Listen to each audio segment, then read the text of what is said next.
Hello, everyone. Welcome to the Horror Room. I'm Travis Bruce, and today we're doing another Women of Horror Spotlight. Today I have with us, she's an author, and she has a book out right now that's been described as gory fun, and it's called Grim Root. I have with us Bonnie Jo Stufflebeam. Bonnie, welcome to the Horror Room. Hi, thanks for having me. It's a pleasure. Now tell us a little bit about Grim Root. Yeah, so Grim Root is my first novel. It's my debut. I've had short stories published in magazines and anthologies and a collection, but I haven't had a novel until now. It came out in June, and it is about a reality TV dating show, where all of the contestants have to spend a week in a haunted house to compete for the hand of this bachelor. And of course, things go awry. I describe it as reality TV dating show meets Haunting of Hill House. And it was really fun to write. Listen, that's an amazing idea. Now, what gave you the inspiration? Were you watching a lot of dating shows at the time? Yeah, I work for a romance game, so I keep reality TV dating shows on in the background sometimes, just, to have some noise on. And because they're so formulaic, it's really easy to not pay attention and still understand what's going on. And so, yeah, I was watching a lot of The Bachelor and The Bachelorette and some other reality TV dating shows and thought, what would happen if you combined reality TV with horror? And then, my mind started going from there. Because I watched a couple of those, and it's its own type of horror. Because it's like, what is going on here? Yeah.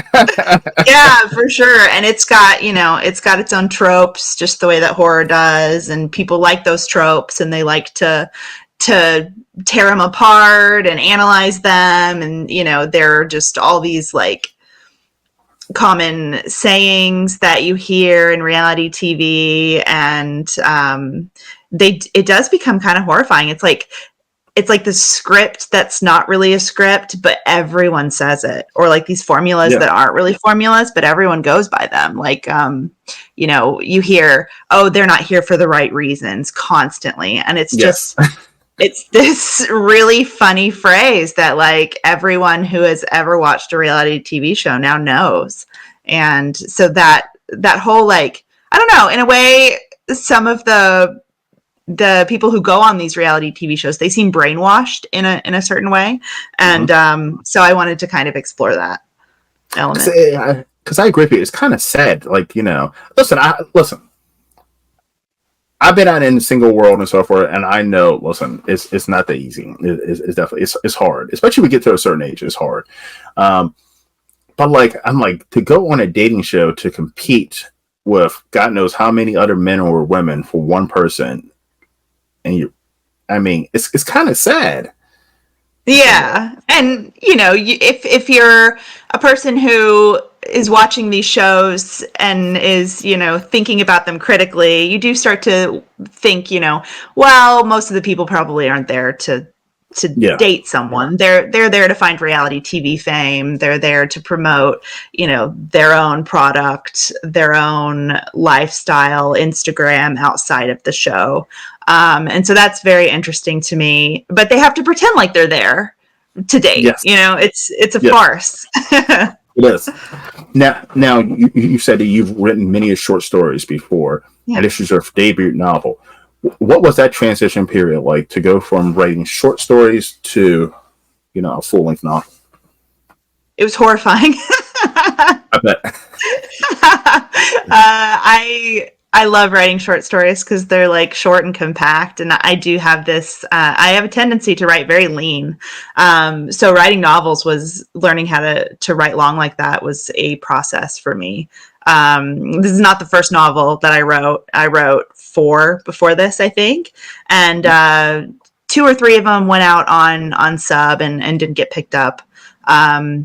For various reasons, I can see now some of the flaws in them, and I think that's part of the learning process.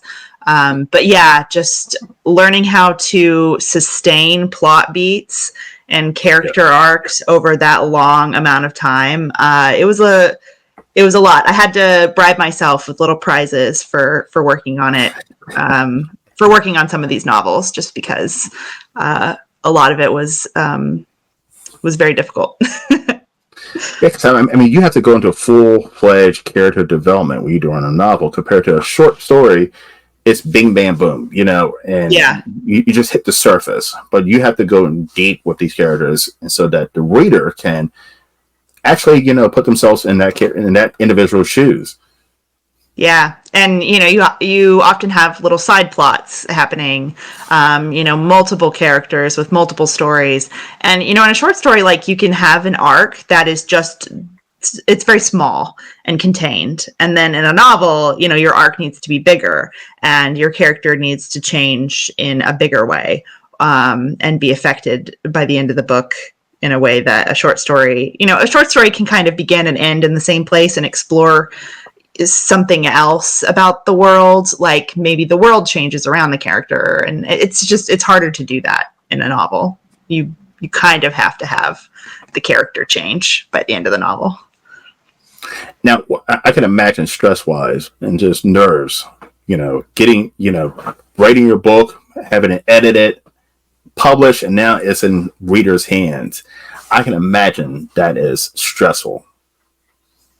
Yeah, it's funny, there's like that stressor scale for psychologists of like, how many of these things have happened to you in the past year, and based on your score, it's like how likely you are to have a little bit of a mental breakdown. And it's funny because it's like there are bad things at the top of that list, and then there are good things too, like changing jobs or getting married are at the top of the list as major stressors. And I feel like publishing a book is a major stressor, even though it's a good thing.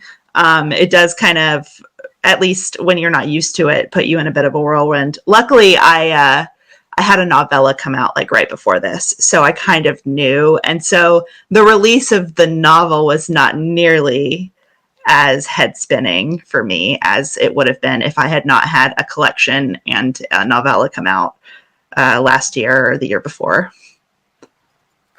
I can also imagine it must be like a little sign of relief too to have it out. Like, oh shit, like it's finally done, and because at that point, once it's done and it's in readers' hands, it's out of your control. You know what I mean?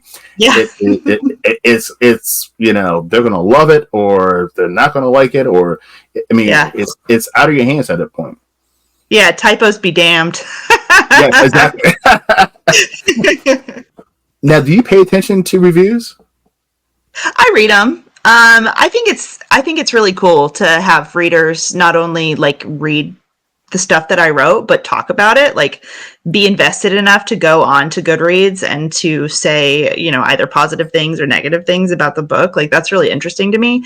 And I've had over 100 short stories published. So like my skin's pretty tough. So I can handle some negative feedback. So I do pay attention to reviews. I pay attention to reviews too and comments even on my show, and so the ones that stick out in my brain are the really good ones and the really bad ones.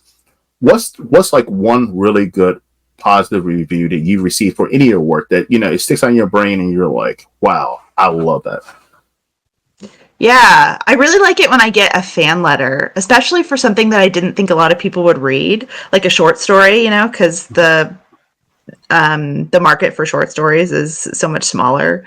I've had people tell me, I think it really affects me when someone says like this story made me cry, or like this story touched something, like, it reminded me of my relationship with my father, or, my relationship with my husband or something like that. And, I got emotional when I was reading that. Yeah, I can imagine. I definitely. Yeah. Now, so listen. Apparently, this book is pretty gory, and where did you get inspiration for the gore? Like, listen, I watch a lot of horror movies, and I'm even a mortician, so I see gory stuff on a daily basis. Yeah. But like, if I have to right now come up with gory things to put in some kind of movie or something, it would be hard to do. So, where did you get your inspiration for your gore? Yeah, I love body horror. So I watch a lot of body horror movies. I'm a Cronenberg fan. I don't love the way that he depicts women. That is his, his one failing that I think. But I love his movies. and also just with like my group of friends, we watch a lot of 80s movies with practical effects and like really gooey stuff. So it wasn't too hard to think of gory beats. My husband is also a huge horror aficionado, and so anytime I needed to think of something really gross, like I brainstorm with him. He's really great about coming up with really, really nasty shit. Like there's a scene with an acorn, and inside of the acorn there's like this gooey eyeball in the novel, and that was entirely him. Like we were chatting, and he was like, "Oh, what if the acorns had eyeballs inside of them?" And I was like, "That's disgusting," and I love it. But when you write, do you ever think to yourself, like when you're killing a character off, do you think to yourself like, "Oh my goodness, I would not want to die that way. Like that's horrific." No. No, I never think that. I think it's just because I'm just having a good time when I'm writing horror. I didn't used to only write horror. I wrote fantasy and sci-fi, and I started writing just primarily horror just because of how much fun I have while I'm writing it. So your friends and family, when they found out you started writing horror, were any of them surprised? No, my friends and family, I don't think are surprised by the content in my fiction anymore.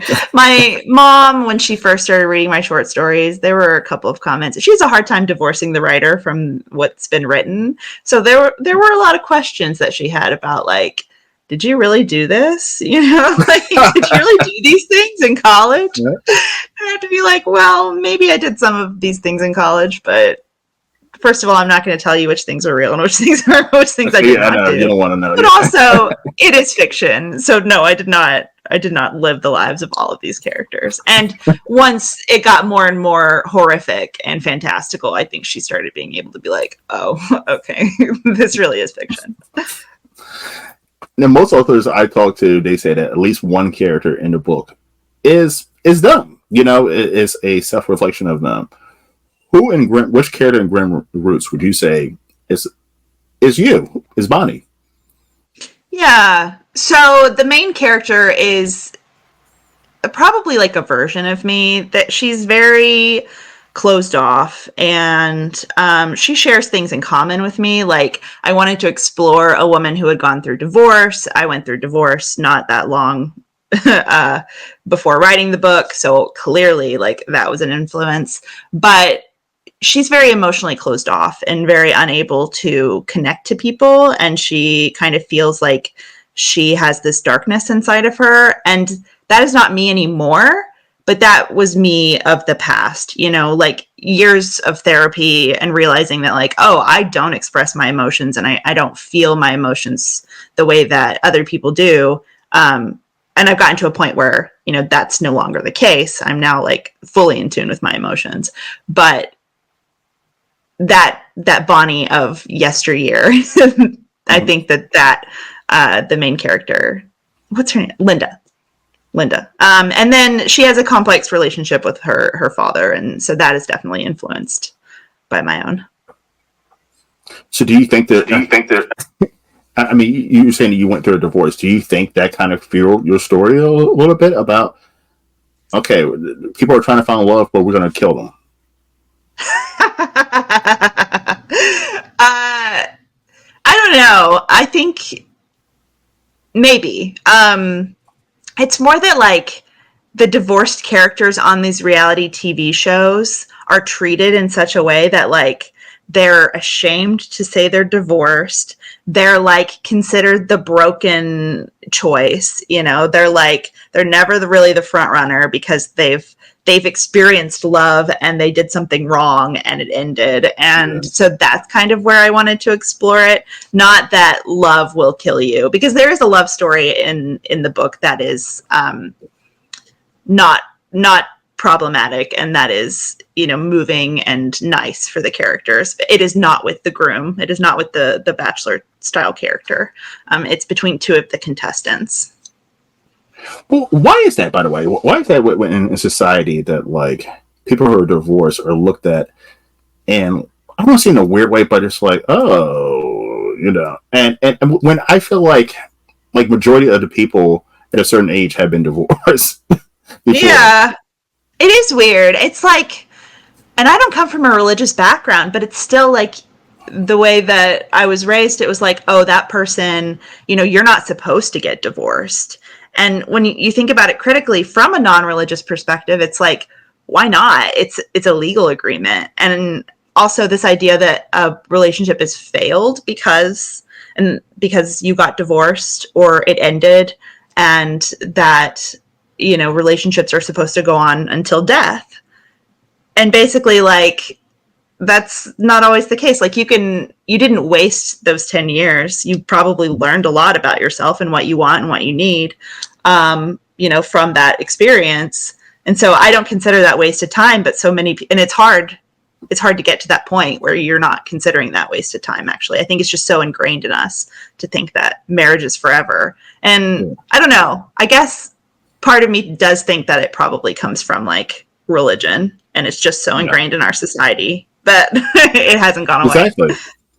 And by the way, there's nothing wrong with failure either. Like failure is part of life. I mean, and you're supposed to learn from your failures to improve yourself. Yeah. Yeah, and getting divorced was like one of the best experiences of my life. Like, it absolutely changed my life. I don't regret it at all. So now, you've always been a horror fan. What are some horror movies that really made you fall in love with horror at a young age? Yeah, I actually haven't always been a horror fan. Oh, really? Horror scared the shit out of me when I was little. I was really interested in horror movies. When I was I think it was like middle school, The Ring came out, and I saw the trailers for it, and I was like, this intrigues me. So my parents took me to see it, and I couldn't sleep for like months and months and had nightmares. And the same with like some of the M. Night Shyamalan movies.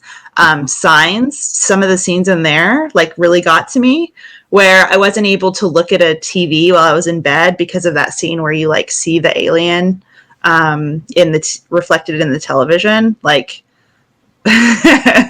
I decided when I was younger that I could not handle horror movies. And it wasn't until I met my current husband that I started watching horror movies. So I came to horror like very late, probably at like the age of 28 or something like that. And yeah, so some of the ones that affected me when I was younger, obviously, The Ring and Signs, because those are the only two that I watched. But now, like I said, Cronenberg. I really like to watch body horror.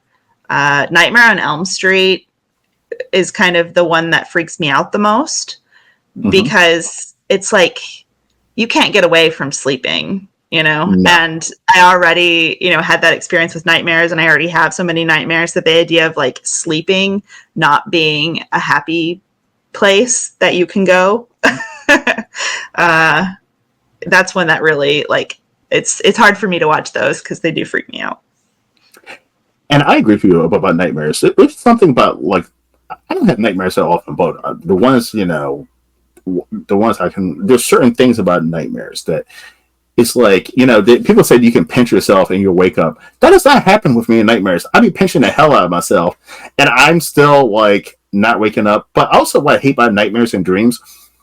There's something that you need to read, right? There's something that's there that's crucial that you have to read, and it's right in front of you, but it doesn't make any sense. Mm-hmm. Yeah. It's like, or people will change. What drives me wild is people change faces. Like, this person is so-and-so, but they don't look like so-and-so. They're not acting like so-and-so. And that to me is so creepy. Like, I wake up and I'm all sorts of disoriented. All right, so listen, Bonnie, as you know, this is a horror channel, and I'm going to ask you 3 random horror questions. These are just your personal opinion. Perfect. All right. The first one. What is one stereotype that you cannot stand that people have over women horror authors? Yeah. Mostly that that women can't write horror. And I don't meet, because I hang out with people who love horror. I don't meet a lot of people who express this opinion to me openly. But when I was first starting out writing, I met this woman, and she said, but but you're a girl. Why do you want to go to such dark places? Like, wouldn't you rather write, really happy stories? And that to me it was this weird disconnect. It was like, well, women go through a lot of really horrific things. Yeah. Like, what do you mean? I think it's important for us to be able to express ourselves and explore the horrifying things that happen to us all the time. I agree. I mean, listen, for a lot of women, every day is a horror movie. I cannot even imagine. All right, Yeah, so and talk about body horror. Our bodies do all sorts of, our hormones make yes. us change in so many different ways compared to, the relatively stable male hormones. I mean, giving birth and all of that. I mean, that's Yeah. terrifying. Yeah. Yeah. All right. The second question I have for you: what horror movie character, or it could be not even a movie, it could be a novel, do you feel like you relate to the most?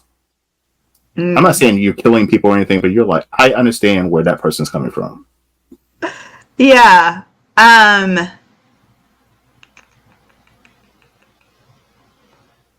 I don't know. I really like the main character, and I forget her name, in It Follows. Um, and how she has to deal with like being looked down on and receiving like these terrible consequences from just having casual sex. Like, that to me is a very interesting character trait. Like, all she's done is explore her sexuality, and now she has all these creatures coming at her from different angles. So I would say her, probably. And the final question is: what horror movie series do you wish they would just get rid of? You're like, I'm not a fan of these. What's that guy's name? There's a movie out right now, The Terrifier. Is Terrifier? that his name? Yes. Art the Okay. Clown. Terrifier, yeah. I hate seeing that guy. He's really freaky. Like, I just went to Spirit Halloween to pick up my Halloween costume, and they had a huge stand up of him. And I don't like to look at him, and I don't like to see the trailers. Like, I've just not been interested in that particular franchise, and it freaks me out to see his face. By the way, the actor is a really nice guy. But no, I bet. I agree. Yes, he's a really nice guy. But he actually follows my channel. But Oh, but I support the Terrifier. If you watch my channel, I'm not going to Terrifier bash on it, but I support the Terrifier movies because they're indie horror. I saw them that's with the first Terrifier movie, and I would see them at heavy horror convention. Please watch my movie, please watch. I understand, and to the point now that they're a no budget horror movie, and they just beat the Joker, as number one movie in the box office. cool. I mean, that's amazing for indie horror, but I'm not a fan of the movies. I go and see the movies to buy the ticket to support them, but I'm just not a fan. It's too much for me. He just freaks me out. But the movies are so mean spirited, and listen, you're like, Travis, you're a horror fan, but I mean, listen, yes, horror, but it's just so mean spirited to me that like I'm like, come on now, there gotta be some kind of, I'm not saying happy ending, but like there gotta be some kind of, okay, there's something positive coming out of this, or this person, somebody might survive or something like that. But to like just watch a movie where everybody just dies in every single movie, and going in, and it's going to happen. Yeah, it's just not fun. Yeah, part of what makes horror fun is that hope that like someone will survive by the end. Sometimes it doesn't happen, but I feel like if you've set it up that, oh, this is never going to happen, like no one is ever going to survive, Yeah, that does kind of make it a very, very downer experience. Yes, this is a downing experience for 2.5 hours too. That's how long Yeah. each one of the movies are. It's like, oh my goodness, I get it. You want to go, you want to be brutally kill people every 2 seconds, but like I can't sit and watch that for 2.5 hours. I need a story too, and those movies do not have stories, and that's what I agree with you on that. All right, Bonnie, where can everyone find you? Yeah, so I'm on Instagram. I still have an account on Twitter. I'm not on there very often, but I will like post when I have something come out. I have an email newsletter, and BonnieJoStufflebeam.com is like where all of my short stories are listed out. There's only one Bonnie Jo Stufflebeam in the world, believe it or not. So you can just put my name into Google and it'll pop up. Awesome, awesome. By the way, speaking of Art the Clown, my youngest sister knows I don't like Art the Clown and Terrifier movies. And for my birthday, this is what she actually sent me. It's funny, Tyra, funny. So yes, I have a friend like that. The snowman from the Rudolph movies used to scare me. She would buy me snowman stuff for every single holiday. Well, listen, everybody, please follow Bonnie and grab your copy of Grim Roots. Grim Root. Oh, all right, everyone. Well, thank you for coming to the Heart Room. I'm Travis Bruce, and that is Bonnie Stufflebeam. Well, see you next time. Take care. See ya.